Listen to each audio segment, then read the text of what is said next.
Welcome to another episode of N.I.C.C.A. Nigga News. I'm King Gerald Jones, and this is a special episode of True Crime Stories. Today's episode, we'll be talking about none other than the Grim Sleeper. The reason why this story was brought to my attention, or why I feel I should tell this story, is because these incidents actually happened in the backyard of where I used to live in Los Angeles, California. These stories took place off of 81st and Western, where a lot of hookers were selling their bodies and a lot of prostitution was occurring. And this guy, the Grim Sleeper, also known as Lonnie Franklin, was the guy, not the main guy. He was the guy that was committing these serial murders. So these serial murders started, well, let's talk about Lonnie Franklin first. Lonnie Franklin Jr. was born in August 30th, 1952. He also served in the military and was dishonorably discharged for actually assaulting and violating a 17-year-old girl. But what will become his calling card was that he took pictures of this girl. And as you can see in the story, you're going to see this was actually his MO in the serial murders that took place by himself, the Grim Sleeper. The irony in him being the Grim Sleeper was that the people knew him as Lonnie, and they knew him as a good guy. A lot of people actually went to him to have their cars fixed or whatever they needed. He was like the pillar of the community. So a lot of people actually thought he was a nice guy, and that's what kind of allowed him to stay under the radar and operate under the radar when nobody suspected him to be this serial killer at night. What stood out to me was that at some point in time, Lonnie served, or we're going to call him, do y'all want to call him Lonnie or the Grim Sleeper? We're going to call him Lonnie. So what stood out to me is that Lonnie had several jobs, but one of the jobs he held was as a mechanic for the 77th precinct of the Los Angeles Police Department.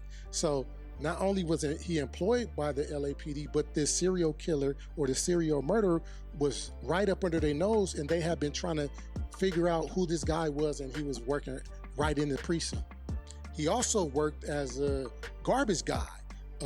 They said a truck driver, some said a loader, but nonetheless, he had access to landfills. So although he was charged for 10 counts of murder and 1 count of attempted murder, it was believed that there was hundreds of women that he killed and that were going missing, and it was also believed that he had dumped their bodies in the landfill, never to be found again. So actually, when they went to his house and found these pictures, it was over 180 pictures of missing women that he had slept with, or in some way have been connected to be able to take these pictures. So the 10 murders and the 1 attempted murder that they had him for was just a tip of the iceberg on what they thought he had done. So in connection with the actual events of the Grim Sleeper, it was believed that a Los Angeles Police Department officer named Ricky Ross, not to be confused with the rapper or the drug dealer that sold drugs in the 80s, but an officer named Ricky Ross had been charged for the crimes, and they thought he was the Grim Sleeper. But after further investigation, because he had a .25 caliber pistol that the Grim Sleeper had been killing people with, he also had strangled them, but a lot of the killings had occurred with a .25 caliber pistol.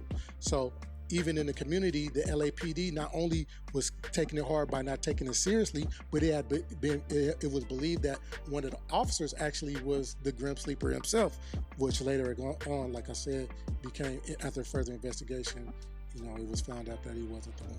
Also it was later found out that there were 8 surviving victims, but at the time of his trial, there was only 1 survivor by the name of Anitra Washington, and she was crazy about her. When she's telling her story, she's describing everything. She's describing the Pinto that they had previously had been under investigation or had been looking for. She also described him.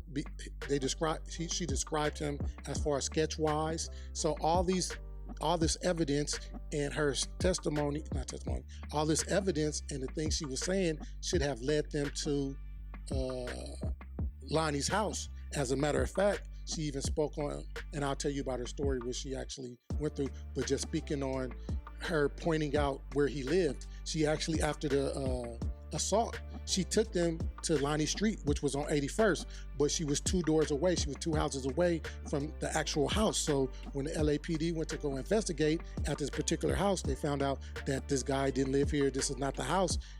25 years later, we found out that the house was 2 doors down, and that all these murders and all these missing women could have been prevented had they been 2 doors down or found out that he lived 2 doors away. As far as Anitra, she describes him as being a nice guy. She said the one night she was going to a party, she walked out of the liquor store and she saw him. She said he was a nice guy. You know, he was talking nice, he was looking nice. So he invited her to take a ride. So, you know, she declined at first, but after further talking, she said she went to accept it because, you know, I guess he spit the game to her, you know. So she got in the car and she said she began to ride, and all she remembers is turning the first corner. After that, she said she passed out, which she thought she did. And then she said she woke up to a pressure on her chest. So when she woke up, she said it was actually him on top of her. And then she said she saw him on top of her and tried to push him off and then blacked out again. So when she came to for the second time, she said all she could hear him say was, "Bitch, I'll shoot you again."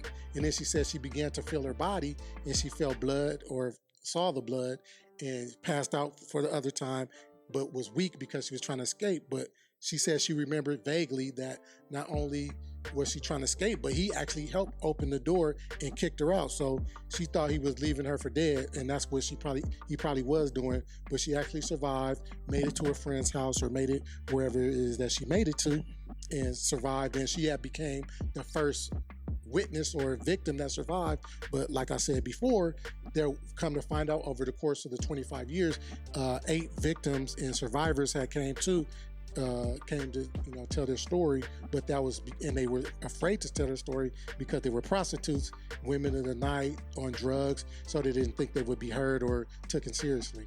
Over this 25 course of years, there was bodies missing, there were women who were preyed upon, but it was never brought to their attention, not by the newspaper, LA Times, nor was it brought to the attention of women that they were being hunted or stalked or preyed upon in the local news.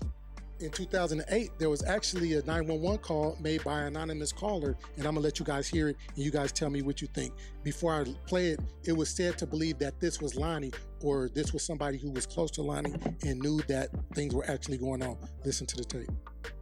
LA City Police 831. Yes, I'd like to report a murder, a dead body or something. Where at? The address is 1346 East 56th Street, in the alley. You know, he threw her out.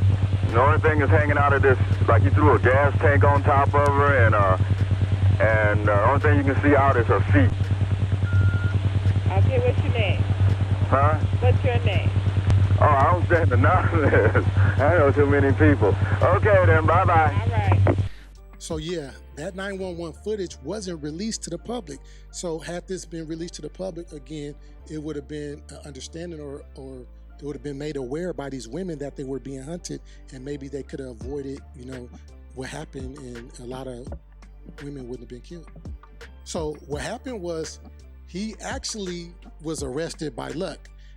As he was going through these, before we even talk about that, he had 15 felony convictions prior to this. But if you guys remember back in the 80s, or the DNA system, or whatever you want to call it, it wasn't as advanced as it is now. See, now when you go to prison, they take everybody's DNA. So now you're in a system. But back then they didn't take everybody's DNA, and the system wasn't as advanced as it was now. So those 15 counts of felonies, if it were now, he would have been DNA tested and they would have found him a long time ago. But the irony in that is he was leaving DNA, not with having sex with them, but he was actually sucking on the breasts of these victims and leaving his saliva. So what happened is, fast forward over the course of 25 years, they didn't actually catch him with DNA, they caught his son. So when his son got arrested for a crime that he committed, of course now he's getting DNA tested, and it was a similar match. It wasn't quite a match, but a similar match. So they brought the son into questioning and found out he has a dad, and he's a junior. So they then went to go investigate the father, but not in his face. What they did was went to a pizza parlor that he was eating at. He was drinking a cup of soda and eating a pizza. After he finished drinking a cup of soda and eating a pizza, of course, he throws it away. So when he throws it away and leave, the detectives come, they take the DNA, they run the DNA, and it's a perfect match on the women that had been getting their breasts sucked, so they knew this was the guy. So then they later on went to his house, and when they got to his house, that's when he found the photos. I'm gonna show you the photos of over 180 women that were missing, and he had these photos in his house. So and the thing is, these women were missing, but because they were prostitutes, because they were homeless, because they had nowhere to go, it was no sure way to find out if they were killed by him. So they were only able to get these 10 bodies because the 25 caliber pistol that he was using, after they pulled the bullet out of Anitra, which was the first surviving victim, they were able to test it against these other 8 casualties or women that were killed, and shown that that same gun had been connected to all 10 of these murders. The irony in all of this is that Lonnie's dead, but before I explain to how he died and where he actually got found guilty, he was fighting his case for 4 years in the LA County Jail. So over a course of 4 years, he was fighting, he had no bail, and he stayed in prison, he stayed, locked up. And after a course of 4 years, he went to trial. It took a jury 2 days to find him guilty for 10 counts of murder and 1 count of attempted murder. So he was found guilty, and then he was given life and also given a death penalty.